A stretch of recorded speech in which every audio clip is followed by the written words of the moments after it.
This is OwlUp, where learning happens in minutes, not hours. For a deeper journey, explore all our courses at owlup.co. Now, let's dive in.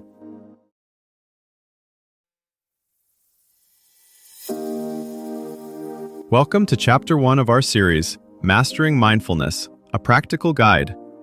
In this episode, titled Introduction to Mindfulness and Its Benefits, we'll explore the rich history and origins of mindfulness practices, uncovering how they have shaped our understanding of well-being today. So, let's dive in.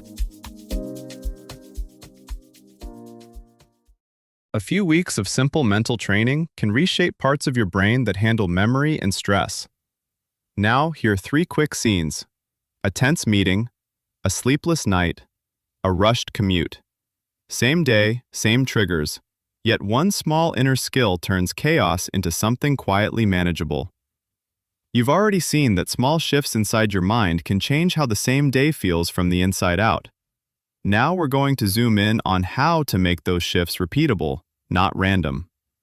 Mindfulness isn't about stopping thoughts or forcing calm. It's about changing your relationship to whatever is happening, whether that's a racing heart in a meeting or a cascade of worries at 2 a.m.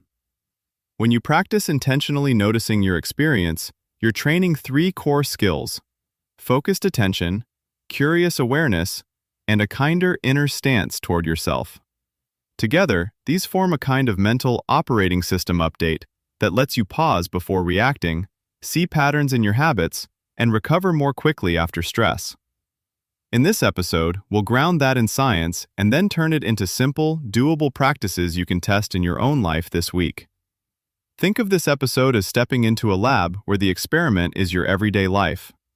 You don't need a cushion, incense, or an empty schedule. You need ordinary moments that are already happening. A 10-minute wait in line, the first sip of coffee, the pause before answering an email. Each is a tiny practice ground where you can notice how your mind behaves under real conditions. The research you heard isn't abstract. It was done with busy teachers, Marines, office workers. Now the question becomes, what happens when you start running these small, deliberate tests in the middle of your own routines? Here's the strange thing about attention. It's always somewhere, even when you're not choosing where it goes. Left on autopilot, it's pulled toward notifications, worries about tomorrow, or reruns of yesterday's conversations. The shift into mindfulness begins when you notice that default setting and learn you can redirect it on purpose, even briefly. Let's make this concrete. Researchers often break mindful practice into 3 simple moves. First, noticing what's actually happening right now. That might be the feel of your feet on the floor, the tug of an urge to check your phone, or a tightness in your jaw. You're not trying to relax it yet, you're just catching it in the act. This alone is a big deal, because most of the day sensations and thoughts are driving your behavior from the background. Second, naming your experience in plain language. Thinking planning thoughts. Feeling pressure in my chest. Hearing my name on the call. Brief labels like this help pull you out of being inside the experience and into a clearer vantage point. Studies show that this kind of affect labeling can dial down activity in brain regions linked to emotional reactivity and increase activity in regions involved with regulation. Third, nudging your attention where you want it to go next. Perhaps you choose to feel 3 full breaths, or to listen all the way to the end of someone's sentence, or to taste the next bite of lunch more carefully. You're not trying to hold attention perfectly, you're practicing the move of bringing it back, over and over, like a very short repetition at the mental gym. Over time, those 3 moves, notice, name, nudge, start to show up in high-stakes moments.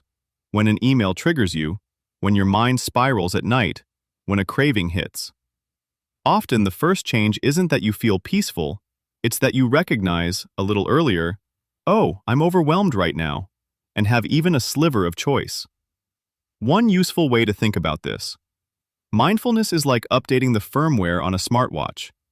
The hardware, your body and brain, stays the same, but small, repeated updates change how the system responds.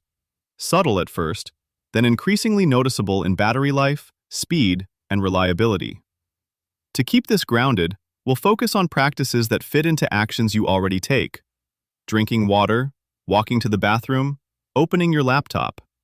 Each is a chance to run a tiny experiment with noticing, naming, and nudging. No extra free time required, just a different way of inhabiting the moments you already live through. You can test this in tiny, specific scenes. You're about to send a risky email. Notice the micro-hesitation in your fingers. Name it anticipation. Then nudge attention to the feel of the keys as you type one deliberate sentence. Or you're in a hallway conversation and feel the urge to interrupt. Catch that forward-leaning pull, label it wanting to fix, and redirect to fully hearing the last 3 words the other person says. Walking to a meeting, you might spot your mind drafting arguments. You quietly tag it rehearsing and shift to the sensation of your feet for 10 steps. None of these moments need to look like formal practice from the outside. They're quick, private reps that gradually change how you show up, a little less hijacked by habit, a little more able to stay with what's actually unfolding, even when it's uncomfortable or uncertain. Here's the quiet twist. As you keep practicing in tiny moments, the effects don't just stay in your head. People often notice changes at the edges of their lives first. Slightly steadier sleep, fewer stress-snacking detours, a bit more patience in traffic or with kids' homework. Relationships can feel less like constant negotiations and more like collaborative projects, where you're updating the blueprint together instead of arguing over the bricks. Over months, these small shifts can compound into real behavioral change. As you test these tiny shifts, notice not just fewer rough edges, but new textures, like hearing a familiar song and catching instruments you'd always missed. Over time, this experiment can reveal quiet preferences, hidden tensions, and small joys that were drowned out before, giving you better signal about what genuinely supports your health. Before next week, ask yourself, 1. In which daily moment that I usually rush through, like brushing my teeth, making coffee, or commuting, can I experiment with a 3-breath pause and really notice what I see, hear, and feel? 2. When I feel stressed this week, what's one body sensation I can tune into, tight jaw, clenched shoulders, fluttery chest, instead of immediately reacting? And how does simply noticing it change my urge to respond? 3. If I set a 2-minute mindfulness alarm on my phone once a day, what do I discover about my thoughts and mood when I stop and just observe them without trying to fix or judge anything? This was OwlUp, your daily step forward. To keep learning with structured courses and more insights, go to owlup.co. Until tomorrow!